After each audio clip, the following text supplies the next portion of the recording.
Sí, madre, sí hasta el final. Sí, madre. Y continuamos por el triunfo del Inmaculado Corazón de María. Por el triunfo del Inmaculado Corazón de María, seguimos con este libro hermoso, Tratado de la verdadera devoción de la Santísima Virgen María, de San Luis María Quiñón de Montfort. Número 53. Lo que Lucifer perdió por soberbia, lo adquirió María con la humildad. Lo que Eva perjudicó y perdió por desobediencia, lo salvó María con su obediencia. Eva, al obedecer a la serpiente, se echó a perder ella y a todos sus descendientes, y se los entregó esclavizados. María, por permanecer completamente fiel a Dios, se salvó y salvó a todos sus hijos y servidores, y los consagró a la majestad divina. 54. Dios no estableció una sola enemistad, sino enemistades entre María y el demonio, entre la estirpe de la Virgen María y la estirpe del demonio. Es decir, que suscitó enemistades, antipatías y odios secretos entre los verdaderos hijos y fieles vasallos de la Virgen María y los hijos esclavos del demonio. Por eso, no se quiere nada en absoluto entre sí, ni ocurre nunca que sean de igual parecer. Los hijos de Belial, los esclavos de Satanás, los amigos del mundo, porque todos son uno, han venido persiguiendo hasta el presente y perseguirán más todavía a quienes son del partido de María, ya sean hombres o mujeres, como en otro tiempo Caín y Esaú, que son figuras de los reprobos, persiguieron a sus respectivos hermanos, Abel y Jacob, figuras de los predestinados. Pero la humilde María siempre saldrá victoriosa de aquel soberbio y obtendrá tal victoria sobre él que llegará hasta aplastarle la cabeza, que es donde anida la soberbia. Ella descubrirá siempre su perfidia de serpiente, deshará sus trampas infernales, reducirá a pavesas sus diabólicos designios y hasta la consumación de los siglos defenderá a cuantos sean sus fieles vasallos de las crueles garras de Satanás. El poder de María sobre todos los demonios se hará más visible que nunca en los últimos tiempos, cuando Satanás tienda insidias contra su calcañar, es decir, contra sus humildes esclavos de amor y humildes hijos que suscitará la Virgen para que guerreen contra él. Estos partidarios de María serán pequeños y pobres, a juicio del mundo, despreciados por todos como el calcañar y aún pisoteados y perseguidos, como lo es el talón del pie con respecto a los demás miembros del cuerpo, pero en comparación estarán enriquecidos con los divinos carismas que María les dará con abundancia. Serán grandes y de elevada santidad ante el criterio de Dios. Estarán animados de mayor celo por todas las demás criaturas y tan atendidos por el auxilio divino que, unidos a María con la humildad de su calcañar, quebrantarán la cabeza del diablo y harán triunfar a Jesucristo nuestro Señor.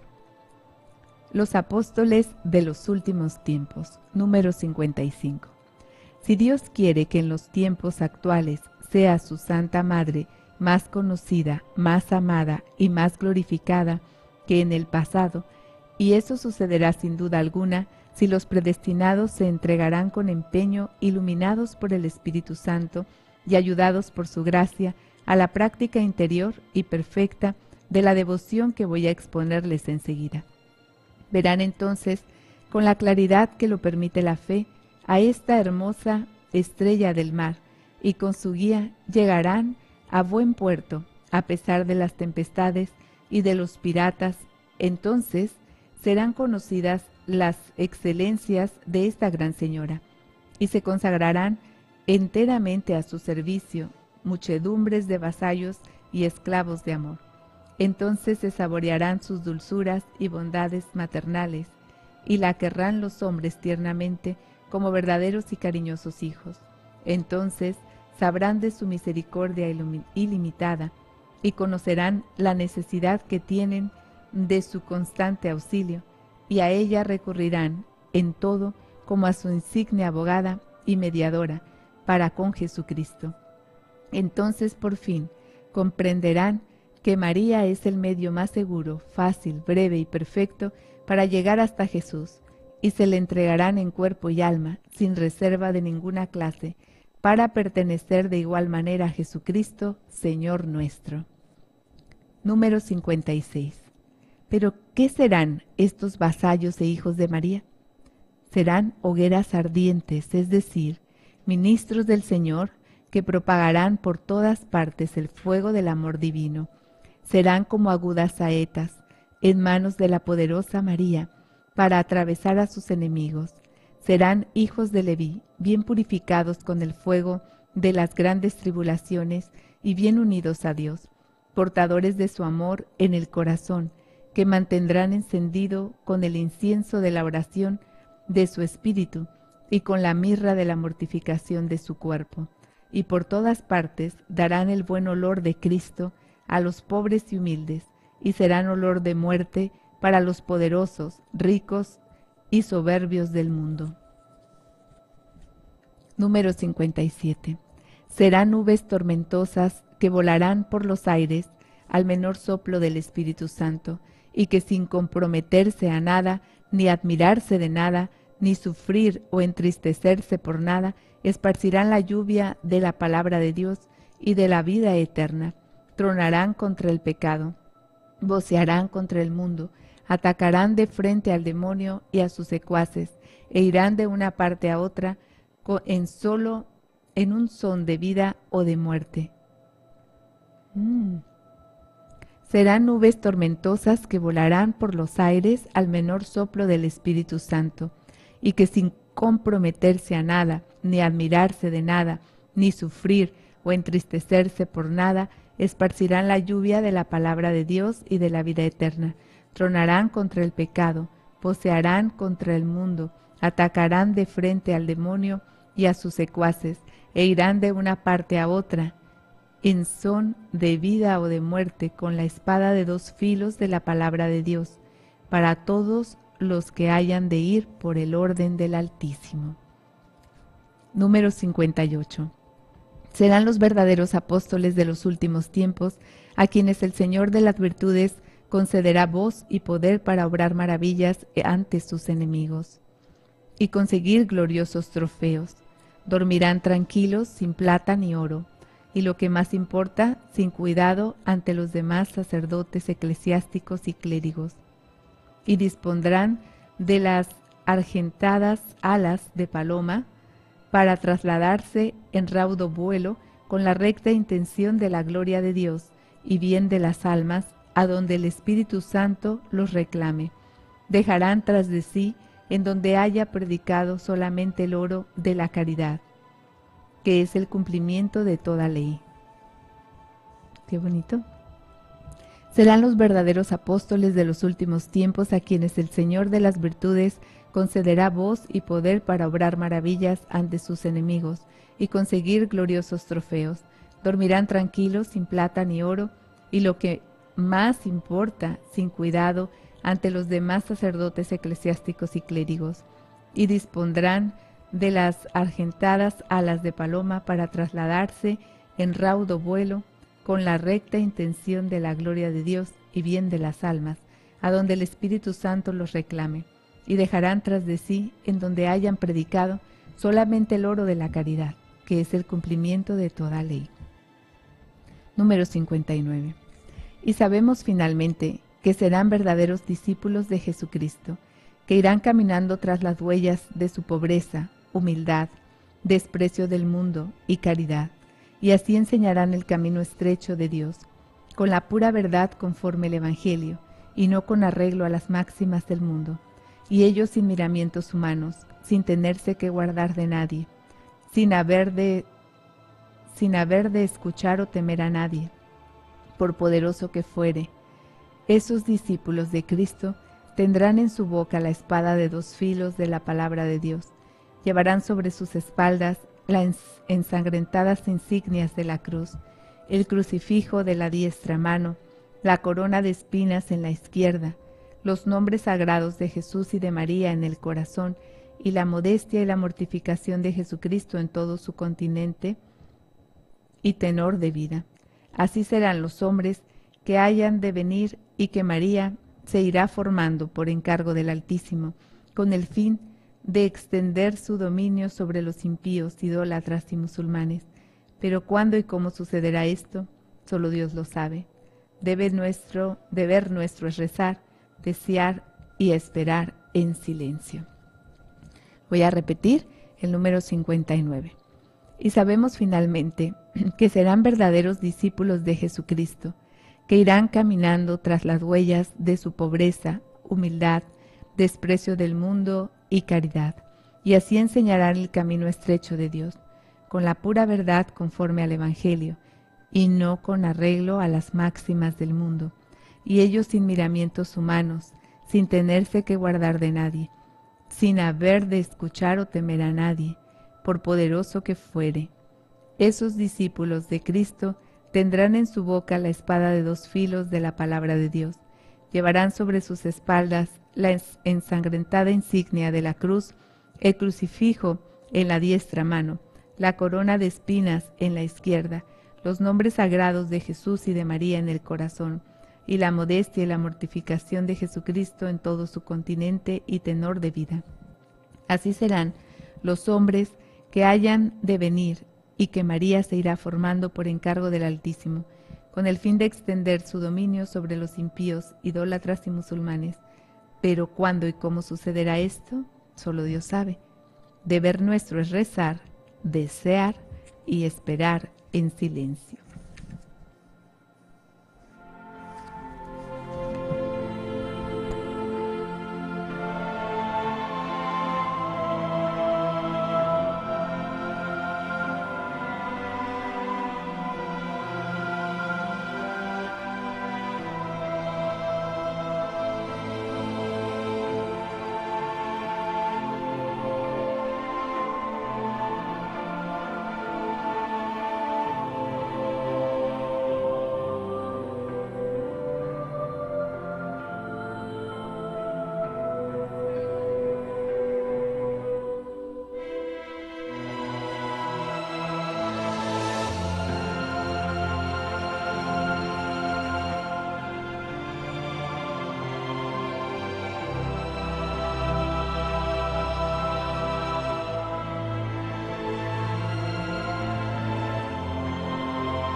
Capítulo 2.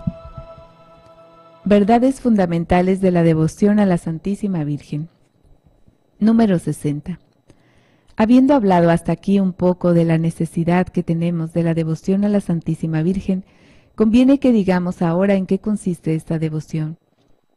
Lo que me propongo hacer con la ayuda de Dios, después de haber indicado algunas de las verdades fundamentales que deben darnos luz sobre la excelente y sólida devoción que quiero exponer. 1. Jesucristo, fin último de la devoción a la Santísima Virgen. Número 61. Primera verdad. Jesucristo, nuestro Salvador, Dios y hombre verdadero, debe ser el fin último de todas nuestras devociones. De otra forma, serían falsas y engañosas.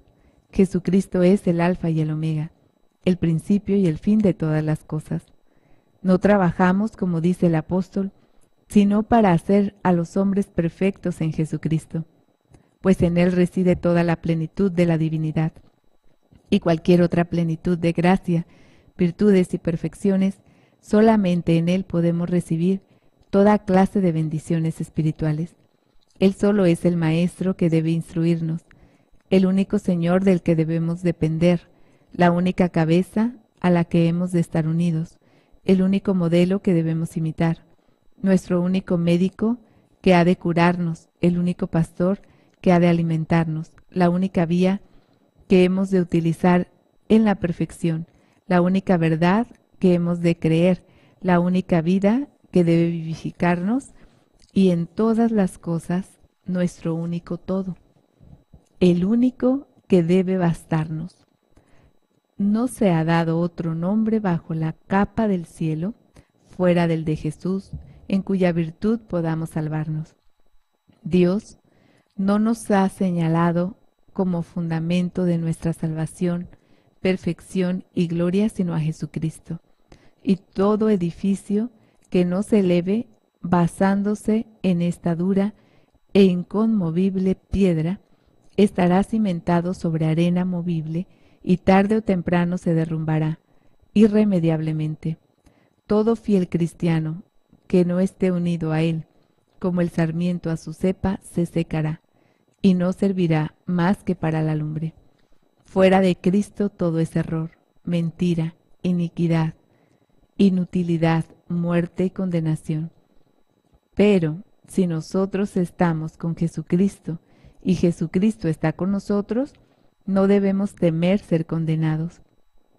No podrán dañarnos, en ese caso, ni los ángeles del cielo, ni los hombres de la tierra, ni los demonios del infierno, ni otra criatura cualquiera, porque nada ni nadie podrá separarnos de la caridad de Dios, que reside en Jesucristo.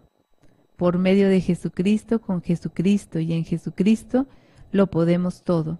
Podemos dar al Padre en unidad con el Espíritu Santo todo el honor y gloria que son posibles. Podemos llegar a ser perfectos y ser para el prójimo buen olor de vida eterna. Todo el honor y gloria que son posibles, podemos llegar a ser perfectos. Número 62. Luego, si deseamos establecer una devoción sólida a la Santísima Virgen, es sólo para reforzar y tener más perfecta la devoción a Jesucristo. Si la devoción a la Santísima Virgen apartase a las almas de Jesucristo, habría que rechazarla de plano como algo diabólico. Pero no hay nada de eso, antes por el contrario, como lo he demostrado y aún lo demostraré más, necesitamos de la devoción a la Virgen para encontrar a Jesús y unirnos a Él amándole de todo corazón y sirviéndole con toda fidelidad. Número 63. En ese punto me dirijo por un momento a ti, para quejarme amorosamente a tu divina majestad, de que la mayoría de los cristianos, aun de los más doctos, no reconozcan la íntima y necesaria conexión existente entre tú y tu Santísima Madre. Tú, Señor, siempre estás con María, y ella siempre está contigo, y aún más, no puede estar sin ti, pues de otra forma dejaría de ser lo que es. De tal modo, está transformada en ti por la gracia que no es María, la que vive ni existe siquiera, pues eres tú, Jesús mío, quien vive y reina en ella, y con más perfección que en todos los ángeles y bienaventurados. Si se conociese la gloria y el amor que tú recibes en tan admirable criatura, ¿qué sentir y parecer se tendrían más distintos que los que se tienen? Tan íntimamente unida está a ti que sería más fácil separar al sol de su luz y a todos los ángeles y santos de ti que a ti de la excelsa María, porque ella te ama más ardientemente y te glorifica con más y con mayor perfección que todas, más que todas las criaturas juntas. Número 64. Después de todo esto, ¿no es acaso extraño y doloroso, amabilísimo Maestro, comprobar la ignorancia y tinieblas de los hombres de aquí de abajo y en todo lo referente a tu Santa Madre? Y no me refiero ya a los idólatras y paganos, que al no conocerte no se preocupan tampoco de conocerla a ella. También hablo de los herejes, No. Dice, número 64. Después de todo esto, ¿no es acaso extraño y doloroso, amabilísimo maestro, comprobar la ignorancia y tinieblas de los hombres de aquí abajo y en todo lo referente a tu Santa Madre? Y no me refiero ya a los idólatras y paganos, que al no conocerte no se preocupan tampoco por conocerla a ella. Tampoco hablo de los herejes ni de los cismáticos, que no se ocupan para nada de ser devotos de su Santa Madre, sino que me refiero a los cristianos católicos y aún a los maestros de entre los católicos, que teniendo la profesión de enseñar la verdad a los demás, no te conocen a ti ni a tu Santa Madre, sino de una manera especulativa, árida, estéril e indiferente. Esos señores hablan muy poco de tu Santísima Madre y de la devoción que se le debe por temor, según dicen ellos, de que se abuse y se te disguste al glorificar demasiado a tu bendita Madre. Si ven o oyen algún devoto de la Virgen hablar con frecuencia de la devoción a esta buena Madre, de manera a un tiempo tierna, fuerte y persuasiva, como de un medio seguro, sin ilusorio espejismo, como de un camino corto y sin peligros, como de una vía inmaculada, desprovista de imperfecciones, y como de un maravilloso secreto para encontrarte y amarte perfectamente, pronto levantan la voz contra él y esgrimen en contra suya 1000 falsos argumentos para probarle que no hay que hablar tanto de la Virgen, que en esa devoción hay grandes abusos, que es preciso esforzarse por quitar y que en cambio solo debe hablarse de ti, en vez de estimular a los pueblos a que sean devotos de la Virgen María, ya amada por ellos en demasía. Y así oyéseles hablar algunas veces de la devoción a tu Santísima Madre, pero no precisamente para establecerla y divulgarla, sino para ir contra el excesivo uso que se hace de ella. Pero a pesar de todas sus apariencias, esos señores no sienten tampoco ninguna piedad, ni tierna devoción por ti, precisamente porque no la sienten por María, cuyo rosario, escapulario y corona tienen por devociones de mojigatos, propias de ignorantes y abusos absolutamente innecesarios para salvarse. Propias de ignorantes y absolutamente innecesarias para salvarse. Por cuanto, si se tropieza con algún devoto de la Santísima Virgen que rece la corona del rosario y tenga por costumbre alguna otra práctica de devoción en honor a Nuestra Señora, le trastornarán pronto la mente y el corazón, aconsejándole el rezo de los 7 salmos en vez de la corona y la devoción a Jesucristo con preferencia a la Virgen. Pero estos, amable Jesús mío, ¿tienen tu espíritu? ¿Te agradan al obrar así? ¿Puedes satisfacerte quien por miedo a disgustarte no quiere esforzarse en agradar a tu madre? ¿Impide por ventura tenerte devoción al profesarla a tu madre? ¿Se le atribuye acaso a ella el honor que se le rinde? ¿Obra ella de por sí? ¿Es quizás alguna extraña que no se relacione contigo? ¿Es disgustarte el querer agradarle a ella? ¿Equivale el darse a ella y el amarla a separarse y alejarse de tu amor?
Número 65.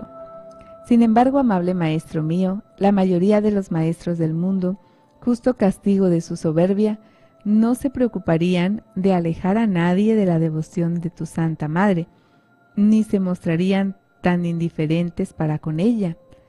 Si las preguntas que acabo de formular tuviesen contestación afirmativa, Señor, líbrame, te lo suplico, del modo de pensar y de obrar de esos señores, y de comunicarme, en cambio, los sentimientos de estimación, respeto, amor y reconocimiento que tú tienes para con tu Santa Madre, a fin de que pueda amarlos y glorificarlos tanto más perfectamente cuanto más de cerca siga y mejor te imite en esos sentimientos tuyos. Número 66. Concédeme la gracia de alabar dignamente a tu Santa Madre.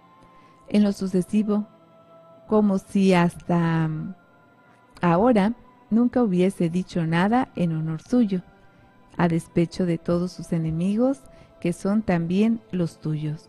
Decirles en voz alta, con los santos, no piense conseguir misericordia de Dios quien ofendiere a su Santa Madre.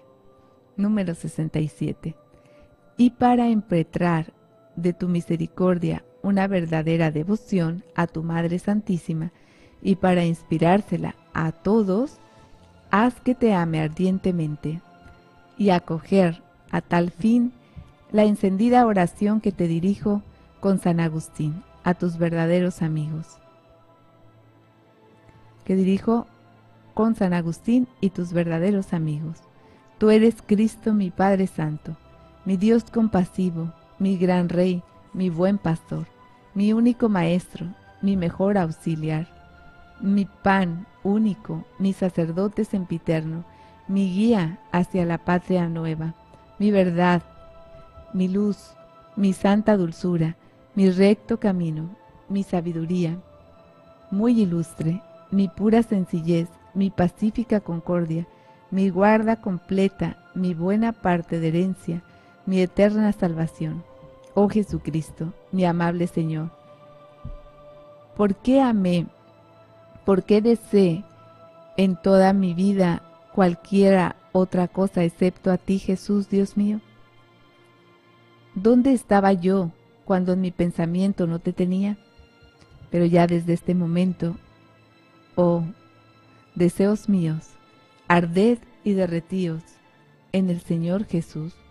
Corred vosotros, que hasta ahora teníais tanta pereza, a toda prisa, corred hacia donde vais. Buscad al que andáis buscando. Oh Jesús, el que no te ame, maldito sea. El que no te ame, viva lleno de amargura.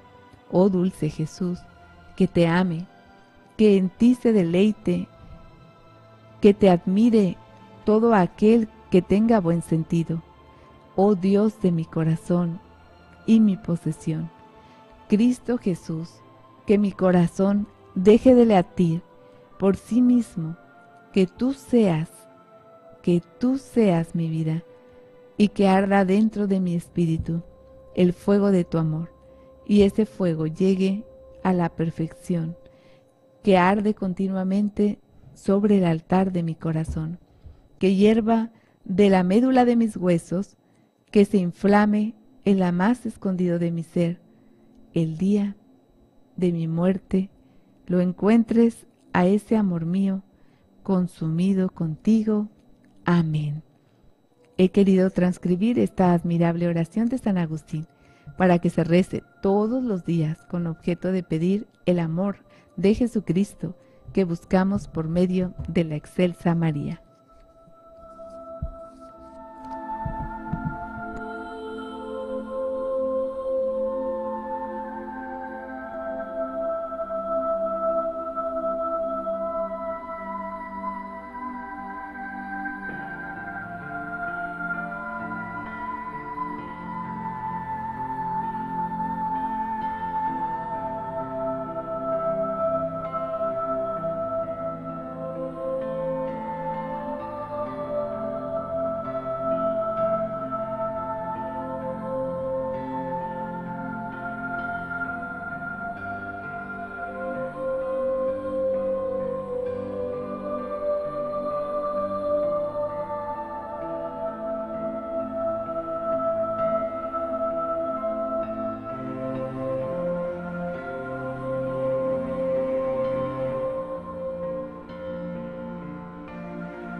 2. Pertenecemos a Jesucristo y a María. Número 68. Segunda verdad. Observando lo que es Jesucristo con respecto a nosotros, debemos sacar la conclusión de que nosotros, como dice el apóstol, no nos pertenecemos, no somos libres, sino cosa suya, sus miembros y esclavos, que Él compró por un precio infinitamente caro, pues dio a cambio toda su preciosísima sangre. Antes de recibir el bautismo, en efecto, éramos del demonio, verdaderos esclavos de Satanás, pero el bautismo nos hizo esclavos de Jesucristo, y por eso solamente hemos de vivir, trabajar y morir, es decir, fructificar para este Dios, hombre, glorificarlo en nuestro cuerpo y hacerlo reinar en nuestra alma, pues somos fruto de su conquista, el pueblo adquirido por él y su heredad. Por ese mismo motivo, nos comparará el Espíritu Santo, 1, con los árboles que hay a lo largo de las corrientes del agua de la gracia en el campo de la iglesia, y que deben dar fruto a su tiempo, al tiempo oportuno. 2. Con los sarmientos de una vid cuya cepa es Jesucristo, que debe producir buena uva. 3. Con un retoño que tenga a Jesucristo por pastor y que deba multiplicarse y dar producto. 4. Con una tierra fecunda, cuyo cultivador sea Dios, y en la cual se multiplique la semilla, rindiendo el 30, el 60 y el 100 por uno. Si a todo esto se añade que Jesucristo maldijo la higuera estéril y castigó al siervo inútil que no había hecho valer su talento, todo esto resulta evidentemente que nuestro Señor quiere recoger algún fruto de nuestras miserias, de nuestras míseras personas. Es decir, desea buenas obras de nuestra parte, las que, claro está, le pertenecen por completo, creados por las buenas obras en Cristo Jesús. Estas palabras del Espíritu Santo nos dan a entender que Jesucristo, del mismo modo que es el principio único de toda buena obra, debe ser también el único fin, y además que debemos servirlo no como servidores asalariados, sino como esclavos de amor. Me explicaré. A ver, dice, todo esto resulta evidente que nuestro Señor quiere recoger algún fruto de nuestras míseras personas, es decir, desea buenas obras de nuestra parte, las que, claro está, le pertenecen por completo, creados por las buenas obras en Cristo Jesús. Estas palabras del Espíritu Santo nos dan a entender que Jesucristo, del mismo modo que es el principio único de toda buena obra, debe ser también el único fin, y además que debemos servirlo no como servidores asalariados, sino como esclavos de amor. Me explicaré, nos dice. Número 69. Hay en la tierra dos formas de pertenecer a otro y depender de una autoridad, y son la simple servidumbre y la esclavitud, de donde proceden los términos de siervo y de esclavo. Por la servidumbre ordinaria, entre cristianos, un hombre se obliga a servir a otro durante cierto tiempo y por determinado salario o merced. Por la esclavitud, en cambio, un hombre depende completamente de otro por toda la vida y debe servir a su dueño sin percibir salario o recompensa alguna, como si fuese un animal, sobre la que el amo tiene derecho de vida y muerte. ¿Qué tal? Número 70. Hay tres clases de esclavitud: natural, forzada y voluntaria. Esclavitud natural, forzada y voluntaria. Todas las criaturas son esclavas de Dios por naturaleza. Todas las criaturas son esclavas de Dios de la primera manera. Del Señor es la tierra y cuanto contiene. Los demonios y los condenados los son forzosamente. Los justos y los santos son sus esclavos voluntarios. La esclavitud voluntaria es la más perfecta y meritoria a los ojos de Dios, que mira al corazón, y nos lo pide para sí. Y él mismo se llama Dios del corazón o de la voluntad que ama. Por medio de esta esclavitud elegimos a Dios por encima de todas las cosas y nos entregamos a su servicio independientemente de lo que nos obligue o no a ello la naturaleza. ¿Qué tal?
Nos quedamos meditando en estas 3 clases de esclavitud. 71. Hay una gran diferencia entre servir como siervo, llamémosle criado, o como esclavo. Un criado no da al dueño todo lo que es, todo lo que posee y todo lo que pueda adquirir por su medio o por el de otro. El esclavo, en cambio, se entrega todo él, con cuanto posee y pueda adquirir sin reserva ni excepción alguna.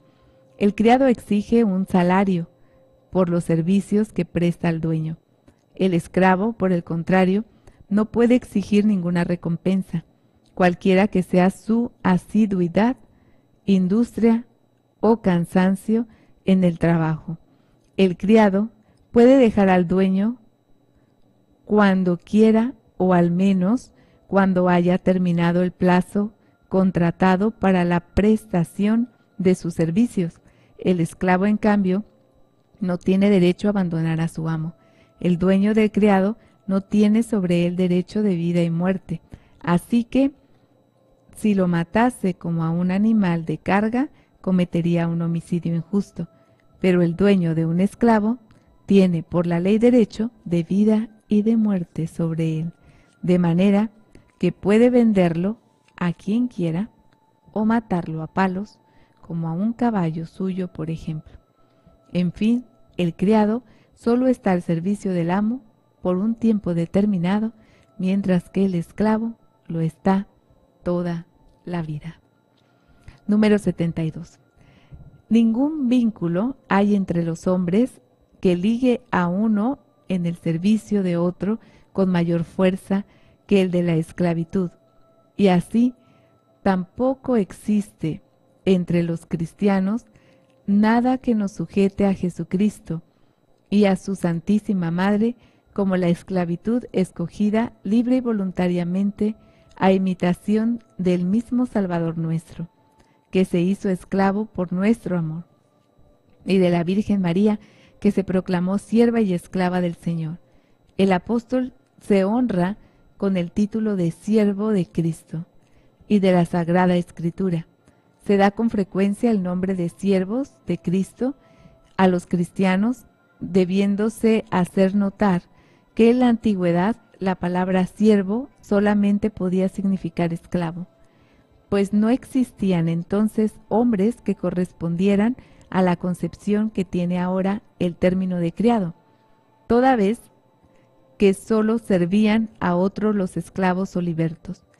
El Catecismo del Concilio de Trento, para no dejar duda alguna sobre que somos esclavos de Jesucristo, expresa la idea con el ejemplo de un vocablo nada equívoco, pues nos llama esclavos de Cristo. Dicho lo cual, a ese nos llama, pues nos llama esclavos de Cristo. Dicho lo cual, afirmó que debemos ser voluntariamente propiedad de Cristo y servirle, pero no como sirvientes o criados, mercenarios, sino como esclavos de amor, impedidos por nuestro afecto que nos lleve a consagrarnos, a servirle como esclavos, solo por el honor que representa ese servicio. Antes de recibir el santo bautismo, éramos esclavos del demonio. El bautismo nos hizo esclavos de Jesucristo.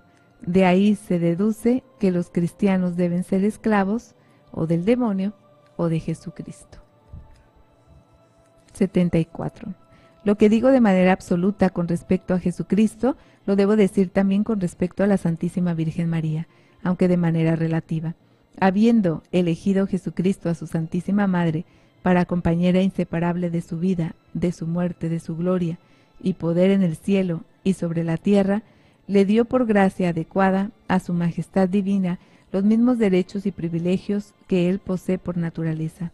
Dicen los santos, todo lo que conviene a Dios por naturaleza conviene a María por gracia, de donde se sigue, según ellos, que teniendo ambos la misma voluntad y el mismo poder, también tendrán los mismos súbditos y esclavos. Pues aquí nos quedamos en el número 74 para seguir meditando. Estamos en su programa Por el Triunfo del Inmaculado Corazón de María, recordándoles que Dios es amor y te ama.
nuestra protectora, nuestra gran Señora, no hay nada que temer. Gracias por atender a su llamado.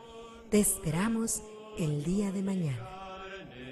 Guerra, guerra contra los Por el triunfo del Inmaculado Corazón de María. vence al mundo demonio.